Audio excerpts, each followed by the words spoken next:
Et nous comptons sur lui et sa présence à lui. C'est lui, c'est lui, c'est lui, c'est lui, c'est lui.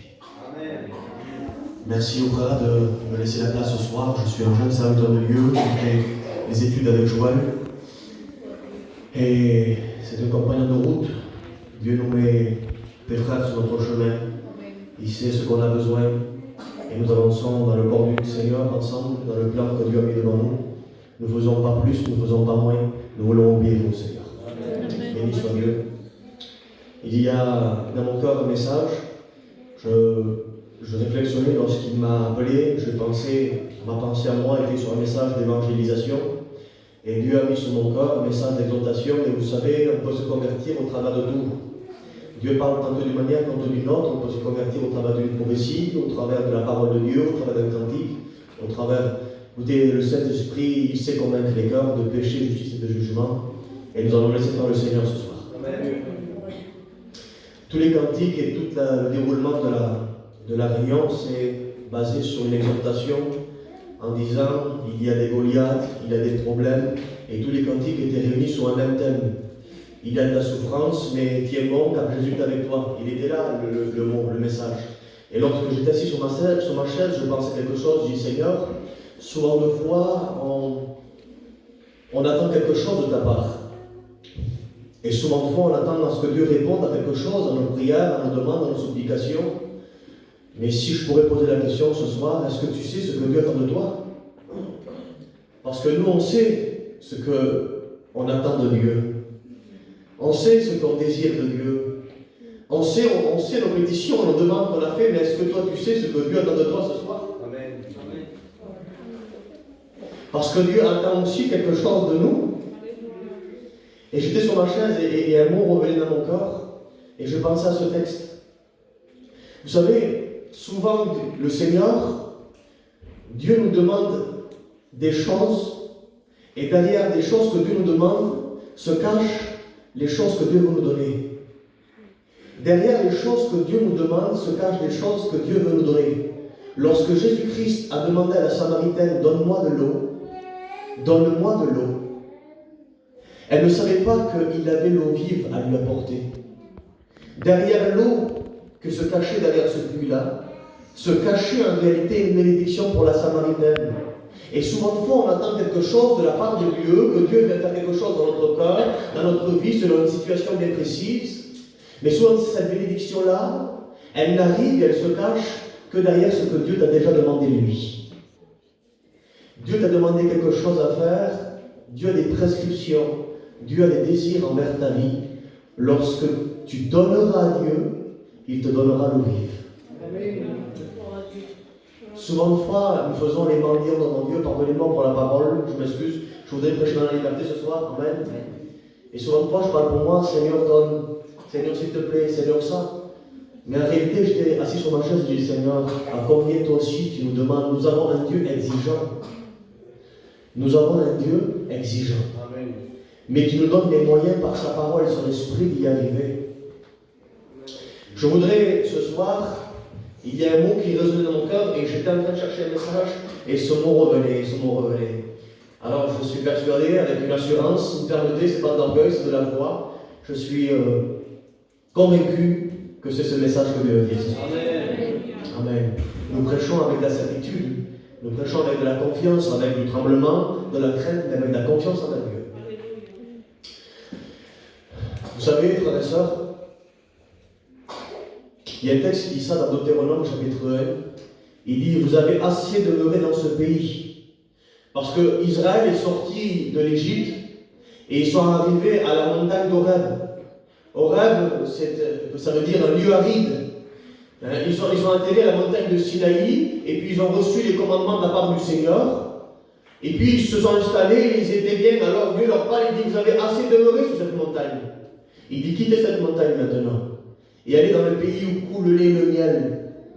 Il arrive des fois dans notre vie spirituelle où nous nous conformons à une certaine position spirituelle.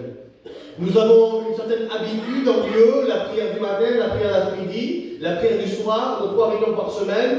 Et nous avons pris une certaine forme spirituelle et nous nous sentons bien.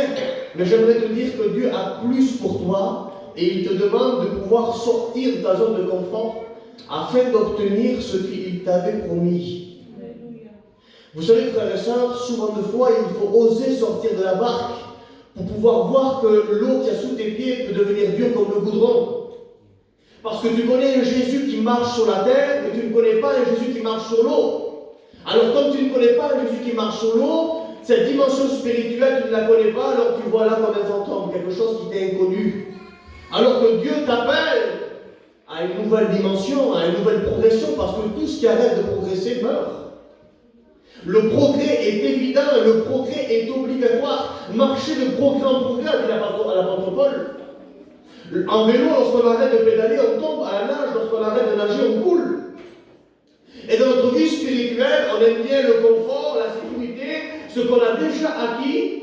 Et sortir de notre zone de confort, c'est quelque chose qui n'est pas trop facile à faire. Et pourtant, c'est ce que Dieu voudrait faire ce soir, et il voudrait te dire qu'il faut sortir de notre zone de confort. Frère, on connaît ces messages-là, mais de toute façon, on ne prêchera pas autre chose que la Bible. On n'est pas venu écouter un nouveau message. On est venu écouter un mot à un moment donné qui peut changer nos circonstances. Changer, on a besoin de changer. Se réunir pour être pareil, c'est pas ça la bénédiction. La bénédiction, c'est pas pleurer, bien qu'elle s'en fait partie. La bénédiction, c'est l'action surnaturelle de Dieu dans l'humain qui amène à un changement pour lui ressembler. Ce qu'on veut, c'est ressembler à Christ, c'est changer, c'est acquérir ce que Dieu veut nous donner. Alors ce soir, si je pourrais mettre un thème dans mon message, c'est réclame ce qui t'appartient. Réclame ta vraie vie. Ce soir, tu vas demander à Dieu quelque chose au travers de ces journées, ces jours qui ont passé. Mais avant de recevoir ça, Dieu te demande quelque chose. Amen. Est-ce qu'on peut lire un texte ensemble? Vous voulez bien? On va rendre un message. Allez recevoir la parole du Seigneur. Voilà, je suis heureux que vous dites Amen, vous participez avec moi. Ça me rassure. Amen. Je suis un jeune serviteur de Dieu. Et c'est vrai qu'on a besoin de faire la réunion ensemble. 1 Roi au chapitre 3 et au verset 16. Et la lecture se fera jusqu'au verset 28. Excusez-moi, je vais lire un petit peu la Bible. Le passage va être un petit peu long, mais on est venu ici pour écouter la Bible, pas pour écouter autre chose. Amen. Alors je vais lire la Bible. Pardonnez-moi pour les mots, je ne peux pas être plus poli que la Bible. Je m'en excuse à tout le monde. Je suis aussi inquiétant. Et puis je m'excuse pour les mots qui vont être cités. Et peut-être c'est des familles qui sont en deuil. Ce qu'on va voir ce soir est purement spirituel. Alors on lit ensemble, il est marqué: alors 2 femmes prostituées vinrent chez le roi et se présentèrent devant lui. L'une des femmes dit: pardon, mon Seigneur, moi et cette femme, nous demeurions dans la même maison, et je suis accouché près d'elle dans la maison. 3 jours après, cette femme est aussi accouchée. Nous habitons ensemble, aucun étranger n'était avec nous dans la maison, il n'y avait que nous deux. Le fils de cette femme est mort pendant la nuit parce qu'elle s'était couchée sur lui. Elle s'est levée au milieu de la nuit, elle a pris mon fils qui était à mes côtés, tandis que ta servante dormait. Et elle l'a couché dans son sein, et son fils qui était mort, elle l'a couché dans mon sein. Je me suis levé pour allaiter mon fils, et voici, il était mort. Je l'ai regardé attentivement le matin, et voici, ce n'était pas mon fils que j'avais enfanté. L'autre femme dit: au contraire, c'est mon fils qui est vivant et c'est ton fils qui est mort. La première répliqua: nullement, c'est ton fils qui est mort et c'est mon fils qui est vivant. C'est ainsi qu'elles parlèrent devant le roi. Le roi dit: l'une dit que c'est mon fils qui est vivant et c'est ton fils qui est mort, et l'autre dit: nullement, c'est ton fils qui est mort et c'est mon fils qui est vivant. Puis il ajouta: apportez-moi une épée. On apporta une épée devant le roi, et le roi dit: coupez en deux l'enfant qui vit et donnez-en la moitié à l'une et la moitié à l'autre. Alors la femme dont le fils était vivant sentit ses entrailles s'émouvoir pour son fils, et elle dit au roi: ah mon Seigneur, donnez-lui l'enfant qui vit et ne le faites point mourir. Mais l'autre dit: il ne sera ni à toi ni à moi, coupez-le. Et le roi, prenant la parole, dit: donnez à la première l'enfant qui vit et ne le faites point mourir, c'est elle qui est sa mère. Tout Israël a pris le jugement que le roi avait prononcé, et l'on craignit le roi, car on vit la sagesse de Dieu qui était en lui pour diriger dans ses jugements. Amen. Béni soit Dieu pour sa parole qui est bénie. Gloire à Dieu. Samuel, qu'est-ce que tu veux me dire? Voilà, je voudrais aller directement dans le vif du message, et je voudrais rentrer directement. Je ne sais pas si vous avez compris l'histoire, mais l'histoire, je la résume très simplement. C'est deux femmes qui sont dans la même maison et qui ont donné naissance à un petit bébé, à une créature chacun. Une a donné naissance et 3 jours après, une autre a donné naissance. Et puis dans la nuit, ils se sont couchés toutes les deux. Et puis la deuxième qui a donné naissance s'est endormie sur son bébé. Et son bébé, excusez-moi pour ce que je vais dire, il est décédé dans la nuit. Alors en se réveillant, elle a vu ce qui s'est passé. Elle a échangé le bébé dans la nuit. Elle a pris son bébé qui était mort, elle l'a mis dans le sein de l'autre femme sans se rendre compte. Elle a pris ce bébé qui était vivant, elle l'a mis dans le sein. Elle a inversé les enfants. Et puis elle a fait semblant de se rendormir. Et puis l'autre femme, la première, elle se réveille pour pouvoir allaiter son petit bébé. Et en voyant la situation, elle voit que son bébé est mort. Alors elle regarde attentivement et elle se rend compte que ce n'est pas le sien.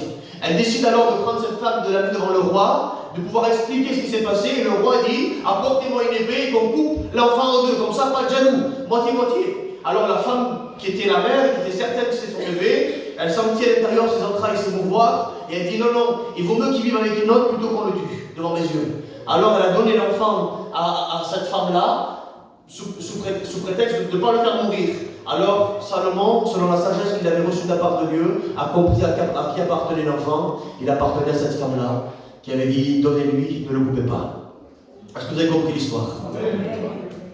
La première femme est une représentation, je vais le présenter comme ça, comme Dieu me l'a donné, je le transmets comme Dieu me l'a donné, c'est une pensée. La première femme est une représentation de l'Église qui, autrefois, avant de devenir l'Église, nous étions salis par le péché, nous étions d'une mauvaise vie, comme va dire l'apôtre Paul, nous qui autrefois étions comme eux, et autrefois nous étions salis par le péché. Mais un jour, on s'est approché du roi, comme elle s'est approchée du roi, en disant, pardon, mon Seigneur. Pardon, c'est un symbole de repentance. Mon Seigneur, c'est une reconnaissance qu'il est le véritable Dieu et qu'on veut le suivre. Alors, l'Église, bien sûr, nous sommes convertis, nous sommes devenus ce qu'on appelle l'Église, le corps du Christ, et puis nous avons reçu de la part de Dieu un héritage qui est un enfant.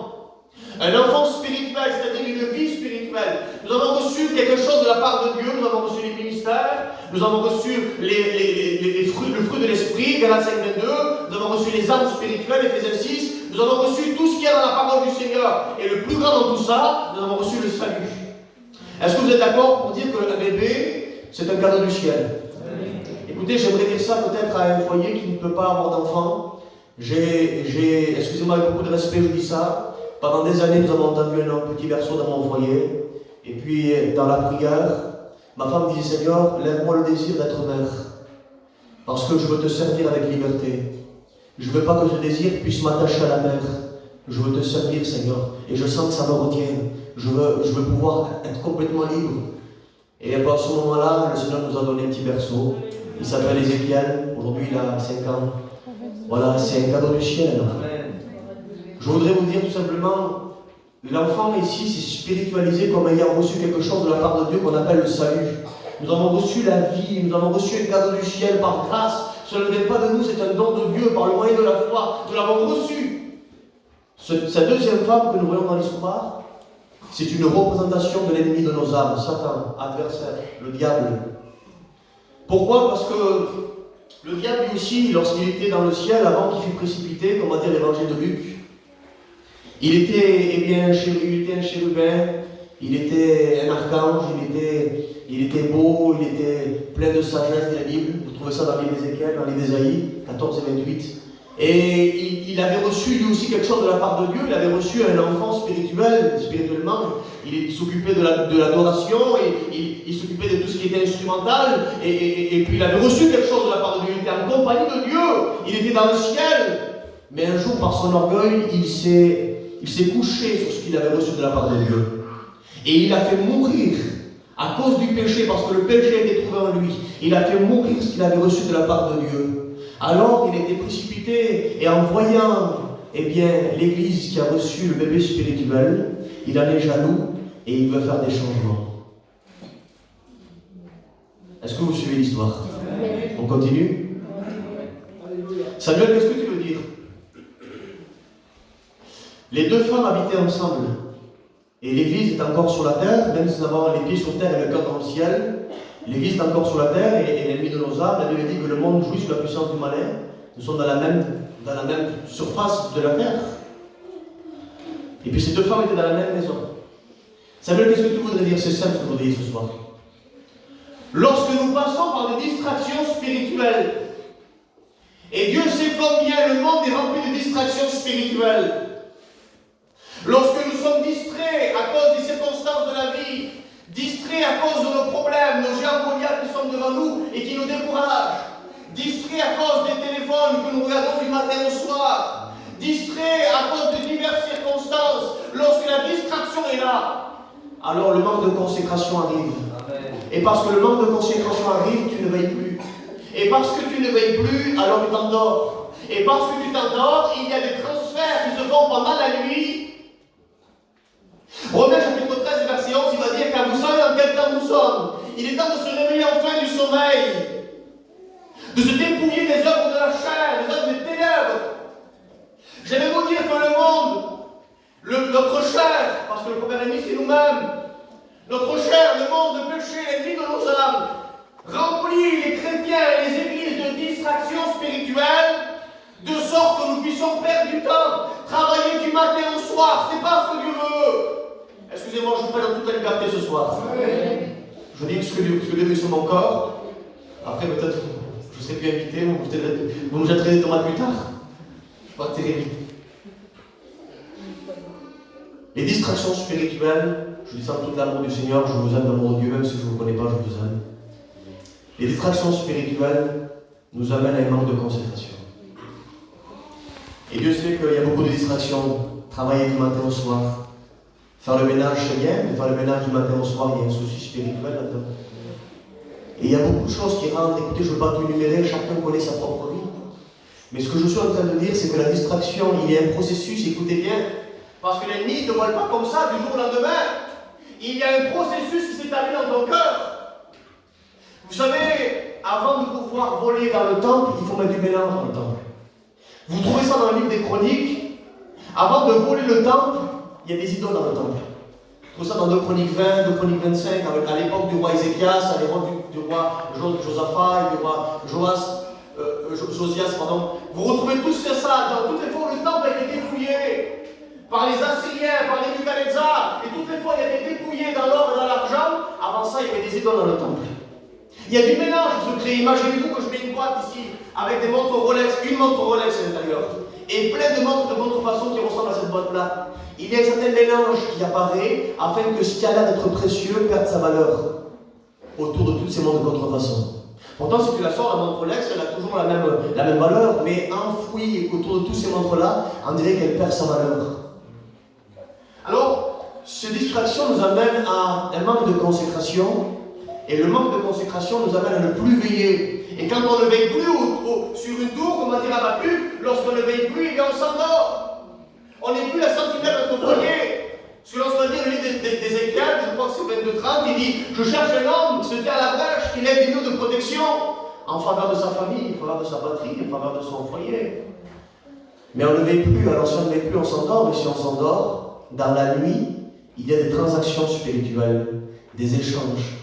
Sans t'en rendre compte, même que tu ne le sais pas, des fois l'ennemi vient changer. Il vient changer la joie en tristesse. Seigneur, comment ça se fait qu'en ce moment je suis triste de voir ce problème devant moi? Je n'ai plus la joie de mon salut. Normalement, la joie de mon salut, elle doit surpasser tous mes problèmes. Elle doit surpasser toutes choses. Seigneur, il y a eu comme un changement en moi. Seigneur, je sens dans mon cœur qu'il y a de l'orgueil qui est venu. Seigneur, il y a eu quelque chose qui a été transféré. Il y a eu un mauvais transfert. Autrefois, j'étais quelqu'un de... Écoutez, il y a tous de l'orgueil. Celui qui dit qu'il n'y a pas d'orgueil, il est déjà orgueilleux de dire ça. Mais il y a un transfert qui s'opère. Ma joie n'y est plus, la tristesse a laissé place. L'amour n'y est plus et j'ai de la rancœur envers des personnes. Je sens comme de l'amertume contre ces personnes-là. Alors, j'ai rien contre eux, hein, ce mot-là, j'ai rien contre eux, mais si je ne les vois pas, c'est bien. Un transfert. Certains, le diable a même transféré. Il a retiré la vie, il a placé la mort, en faisant croire que la vie est toujours là alors qu'elle n'est plus là. Parce qu'il peut te faire croire, tu peux être dans une prison et les murs de la prison sont colorés de sorte que tu crois que c'est l'extérieur alors que tu es encore à l'intérieur. L'ennemi est un expert dans la matière pour faire ça. Pour te faire croire, Écoutez, je remercie Dieu de ce que la nuit n'est jamais éternelle. Je vais le redire. Je remercie Dieu de ce que la nuit n'est pas éternelle. Parce que s'il est 2h du matin, il sera bientôt 4h du matin. S'il est 4h du matin, il sera bientôt 6h du matin. Il y a 6h du matin, le soleil se lève. Ça veut dire que Dieu ne te laisse pas éternellement dans cette position. Tu es dans une position où ça fait longtemps que tu n'as pas progressé en Dieu.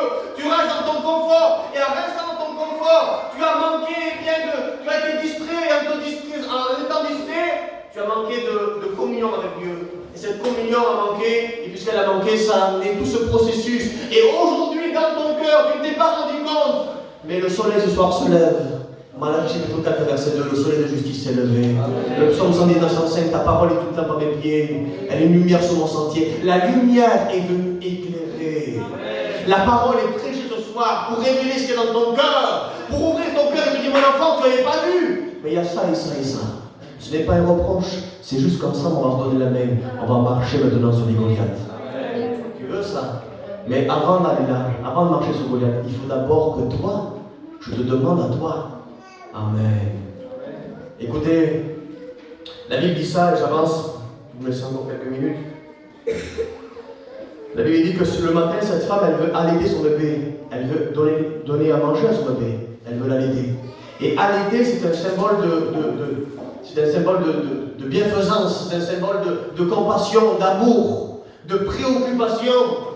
Et toi, tu es venu à la réunion pour allaiter ta vie spirituelle, pardonne-moi pour la parole. Tu es venu pour, nourrir ta foi. Lorsqu'on vient ici, on dit comme Ézéchiel, ta parole est comme du miel à ma bouche. Et tous ces textes qui nous reviennent, on sait que la parole de Dieu, c'est comme un pain. Le pain qui est descendu du ciel, alors on se nourrit. On nourrit notre âme. Et tu es venu à la réunion pour nourrir ton âme. Tu es venu à la réunion au contact de la lumière et au contact de désirer de vouloir faire manger ton âme de la parole du Seigneur. Tu t'es rendu compte qu'il y a quelque chose qui s'est passé. C'est lorsque la lumière du soleil est sortie et lorsqu'elle a voulu allaiter qu'elle s'est rendue compte qu'il y avait quelque chose qui n'allait pas. Il n'y a que lorsque la lumière sort et lorsqu'on a intention de pouvoir se nourrir en Dieu qu'on se rend compte de ce qui se passe dans notre cœur. Vous savez, elle veut donner à manger, mais elle sent qu'il n'y a rien qui sort, elle sent qu'il n'y a rien pardonnez-moi, qui mange. Vous savez, des fois, quand on est vite comme ça, ce n'est pas arrivé récemment. Écoute, tu étais une personne, quand tu témoignais, ça avait de l'impact. Quand tu parlais de Dieu, il y a quelque chose qui se produisait. Visible ou invisible, c'est pas grave. Mais tu jetais ton pain à la surface des eaux, il y a peu de temps, tu le retrouvais. Mais en ce moment, tu sens que tu es vide. Tu sens que tu veux donner, mais il y a comme quelque chose qui ne passe pas. Il y a comme un transfert qui ne se fait pas. Comme s'il y a quelque chose qui était mort. Comme s'il y a quelque chose qui manquait d'onction, qui manquait de quelque chose. Écoutez, cette femme, elle a commencé à regarder. Et elle a dit qu'elle regarda attentivement.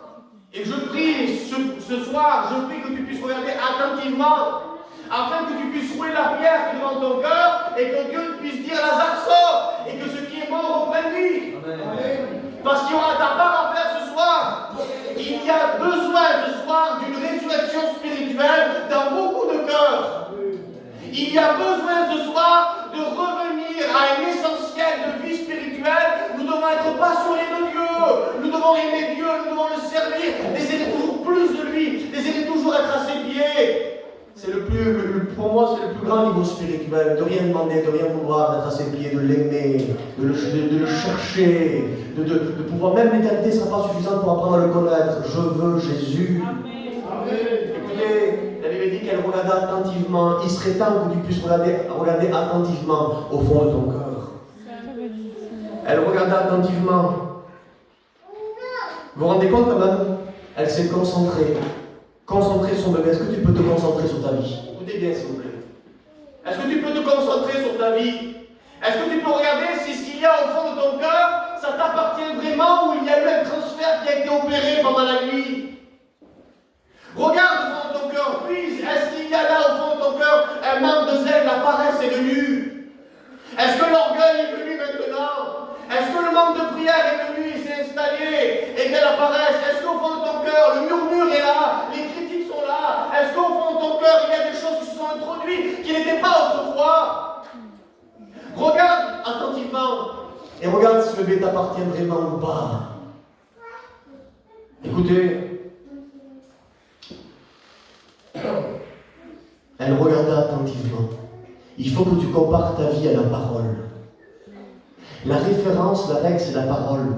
La Bible dit que de riche il était, 2 Corinthiens 8:9, il me semble, de riche qu'il était, il s'est fait pauvre pour nous enrichir. Comment ça se fait que tu vis une vie pauvre spirituellement en ce moment? Ça veut dire que ce qu'on t'a introduit ne t'appartient pas. Réclame ta vraie vie. Réclame ce qui est à toi. Réclame ce qui est à toi. Il y a eu un transfert qui n'est pas à toi. Il y a des choses dans ton cœur qui ne sont pas à toi. Réclame. Allons-y ce soir. Allons devant le roi des rois. Allons devant le juste juge. La Bible dit dans Matthieu 12:42, il y a ici plus que Salomon. Il y a ici dans ce lieu plus que Salomon. Jésus est celui qui a donné la sagesse à Salomon. Jésus, un Corinthien, va dire qu'il est la sagesse de Dieu. Il y a dans ce lieu plus que Salomon. Présentons-nous devant le roi. Il y a des choses dans ton cœur qui ont été transférées. Il serait temps ce soir de prendre la ferme décision, de dire je ne sortirai pas de ce lieu sans être passé devant le roi, afin qu'il établisse une justice parfaite dans ma vie. Amen. Écoutez, elle regarde attentivement. Regarde si dans ta vie il y a la maladie, alors que c'est écrit, il nous guérira de toutes nos maladies. Ces meurtrissures nous guériront. Dis Seigneur, je refuse ce bébé. Je crois en tes promesses. Regarde si au fond de toi, tu ne crois plus à ce que ton fils peut se convertir, sortir de la drogue, sortir de l'alcool. Regarde si tu ne crois plus que le divorce peut arrêter, que la réconciliation peut venir. Regarde au fond de ton cœur si tu ne crois plus que ta compagne, ton compagnon peut se convertir. Regarde que les promesses ont été enterrées, elles sont comme mortes au fond de ton cœur. Comme si on aurait inversé des bébés spirituels dans l'ennemi. Comme si on aurait interchangé des choses. Il y a des choses dans ton cœur qui se sont passées. Je voudrais que la parole te secoue ce soir. Amen. La Bible dit ça. Elle regarda attentivement. Et elle remarqua. Ça fait combien de jours qu'elle a ce bébé? Dites-moi, si vous avez suivi, combien de jours ça fait? Il a combien de jours ce bébé? 3 jours. Ça veut dire qu'en 3 jours, elle a tellement regardé qu'elle sait à quoi il ressemble. Et elle regarde. Ah non, ça c'est pour mon fils, ça. Moi le nez, il a les yeux bleus. Lui, il a les yeux marrons. Moi le nez, il a des fossettes. Lui, il n'a pas de fossettes. Moi le nez, il est blanc. Lui, il est brun. Ce n'est pas mon bébé. Ce n'est pas à moi. Il serait temps que tu puisses regarder avec attention, attentivement, les promesses que Dieu a mis dans ton cœur, afin que lorsque le diable viendra te chuchoter et te dire non, ce n'est pas pour toi, tu pourras dire si, il est écrit, il est écrit, il est écrit. Il est temps de regarder ce que Dieu, de faire l'inventaire de ce que Dieu a mis dans ton cœur et de dire ça c'est à moi, ça c'est à moi, ça m'appartient. Dieu me l'a dit, Dieu me l'a introduit. Vous savez, il y a une différence entre ce que Dieu dit et ce que nous on croit que Dieu nous a dit alors que Dieu nous a rien dit. Mais si Dieu t'a réellement dit, c'est quelque chose que tu dois regarder en long, en large, en travers. Pardonnez-moi pour ce que je vais dire ce soir, mais regardez, on parle des fois de la croix, on parle du sacrifice de Jésus, on est tellement habitués maintenant de parler de ça. Ah oui, c'est vrai, Jésus est mort sur la croix, merci Seigneur, c'est bien. Normalement, quand on te donne un cadeau, on te donne ça. On te donne ton enfant. Oh, merci. Un micro, Shure, S558. Maman, quel micro? Et puis tu le regardes, tu le regardes en long, là, au travers, le téléphone, le cadeau, tu le regardes dans tous les sens. Et puis après, ben, tu le remercies à cette personne. Mais tu as montré une attention, quelque chose de particulier. Et ensuite, quand tu rentres chez toi, tu vas encore le regarder. Mais le temps passe. Et c'est notre quotidien, on s'habitue, on ne le regarde plus trop. Je t'encourage à regarder toujours de la même manière. Je t'encourage à toujours regarder ce que Dieu a mis dans ton cœur. Lorsqu'on parle de la croix, pleure comme le premier jour. Lorsqu'on parle de la croix, pleure comme le premier jour. Notre cœur s'est endurci. Oh, c'est trop naturel, on le voit trop souvent, on vient trop à la réunion. Alors il faut toujours venir à la réunion, c'est pas ça que je dis. Mais notre cœur s'est endurci. La Bible dit qu'elle regarde attentivement. Allez, j'avance vite. Excusez-moi, je suis bavard. Elle regarda l'enfant d'à côté, elle remarqua que c'était le sien. Mais elle n'a pas le pouvoir de récupérer son enfant, elle n'a pas le pouvoir, alors je suis dans 5 minutes. Elle n'a pas le pouvoir de récupérer son enfant. Elle ne peut pas. Peut-être parce que la femme à côté est plus forte, plus costaud, plus grande, je ne sais pas, ou plus jeune, elle arrive, elle ne peut pas. Écoute, il y a des problèmes spirituels dans ton foyer qui ne se réconcilieront jamais de la chair dans la chair. Tu seras obligé d'apporter ce problème dans le spirituel. Lorsque David voit Goliath, il ne fait pas comme Saül et l'armée, où il voit le problème de chamelle à chamelle. Il monte le problème dans le spirituel. Qui est-ce ce Philistin qui insurge l'armée du roi vivant d'Israël? Il est en train de monter le problème spirituellement. Il y a des problèmes dans ta vie que tu ne pourras pas arranger de toi-même. N'essaie pas d'arranger ton souci. N'essaie pas d'arranger les disputes familiales. N'essaie pas d'arranger N'essaye pas d'arranger la situation financière dans laquelle tu es en train de vivre. N'essaye pas d'arranger. Il y a des choses dans lesquelles tu dois déplacer dans le spirituel. Dieu doit se charger de certaines choses. Ce que toi tu peux faire, fais-le. Ce que tu n'arrives pas à faire, donne-le au pied de Jésus-Christ. Il faut vivre un évangile léger. Il y a trop de chrétiens qui vivent un évangile lourd. Il n'y a pas de bon soldat qui s'embarrasse à la fin de la vie s'il veut plaire à celui qui l'a enrôlé. Jésus n'a jamais envoyé ses disciples avec des bazookas. Il les a envoyés deux par deux avec une légèreté, un bâton et des chaussures et une ceinture toute la taille. Légèreté. Comment ça se fait que tu vis un évangile qui est lourd? Comment ça se fait que tu vis un évangile qui est lourd? Comment ça se fait que pour venir à la réunion c'est lourd? Comment ça se fait que pour prier c'est lourd?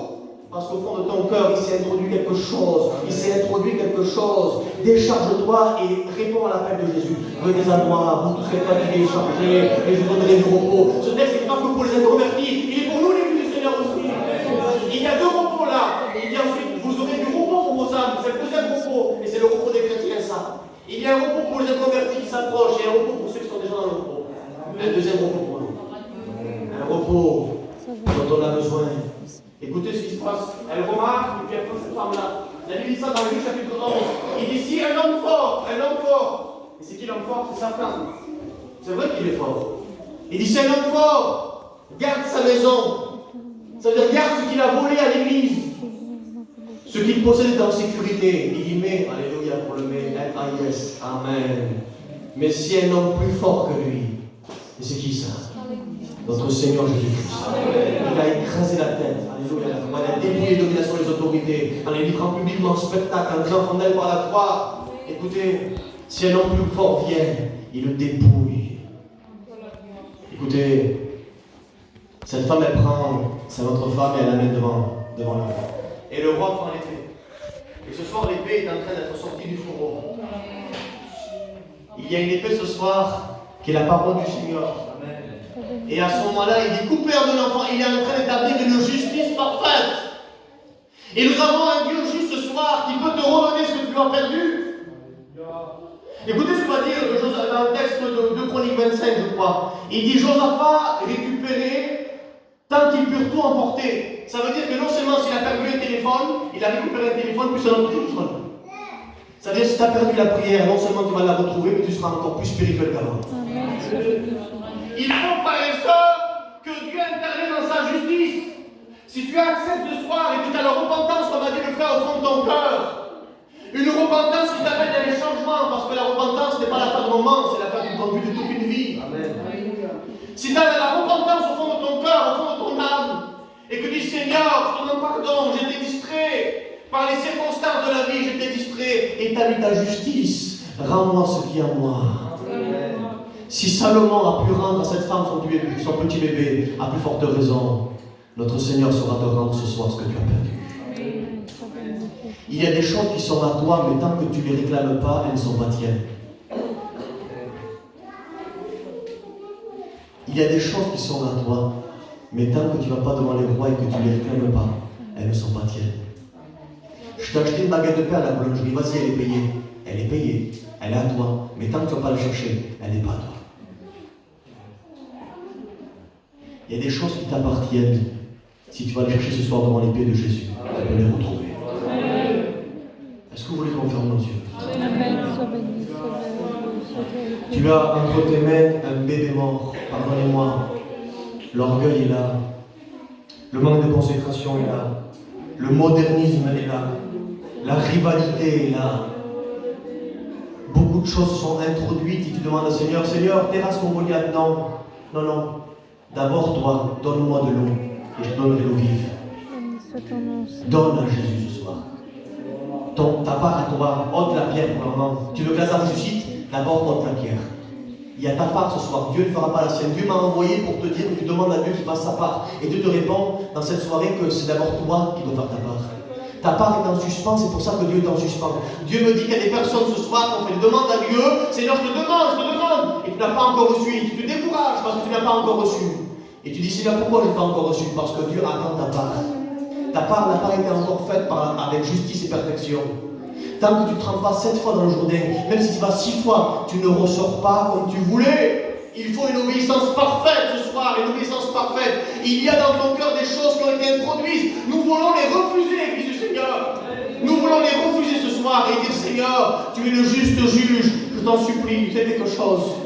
Je ne veux pas affectionner un bébé qui n'est pas à moi. Je ne veux pas pleurer sur le sort de bébé qui ne m'appartient pas. Je ne veux pas enterrer quelque chose qui n'est pas à moi. Je veux ce qui est à moi parce que ce qui est à moi est vivant et ce qui est du diable est mort. Je veux ce qui est à moi, je veux ce qui est vivant. Je veux retrouver la joie de mon salut. Je veux, Seigneur, ce soir, pardon d'être ce chrétien si faible, Seigneur, si misérable, avec un poids sur les épaules, toujours en train de râler, toujours en train de me préoccuper de mes problèmes. Seigneur, je veux t'adorer, parce que lorsque je t'adore, les portes s'ouvrent, les choses tombent. Seigneur, apprends-moi ce soir à accomplir ta volonté. Je sais que tu as des problèmes, Seigneur. Tu as comme problème de sauver l'humanité, de ramener le rétrograde, de bénir le chrétien. Seigneur, je veux être préoccupant de tes problèmes à toi. Au nom de Jésus-Christ, on prie le Seigneur pour les biens. Merci, mon Dieu, ce soir pour ta parole qui est efficace comme une épée à double tranchant. Je te prie, Seigneur, de séparer en nous ce que nous avons besoin d'être séparés. Parce que tu es un Dieu de séparation, tu sépares les ténèbres de la lumière. Tu sépares les brebis des boucs, tu sépares Abraham de Lot. Et tant qu'Abraham est avec Lot, alors Abraham ne peut pas rentrer dans sa destinée. Seigneur, le mot terrache en hébreu veut dire retard. Seigneur, et tant qu'on est avec la famille, parce que tu nous as demandé de quitter la famille, alors nous sommes en retard, Seigneur. Je te prie de nous faire sortir de la montagne d'Horeb, de la montagne, Seigneur, et de nous faire rentrer dans le pays où coule le lait et le miel. Que les promesses puissent s'accomplir si on sort, Seigneur, au nom de Jésus. Je t'en supplie ce soir, que l'orgueil ne soit pas dans notre cœur et que nous puissions être humbles pour pouvoir venir à tes pieds et te dire que nous reconnaissons ce que nous sommes. Au nom de Jésus. Amen.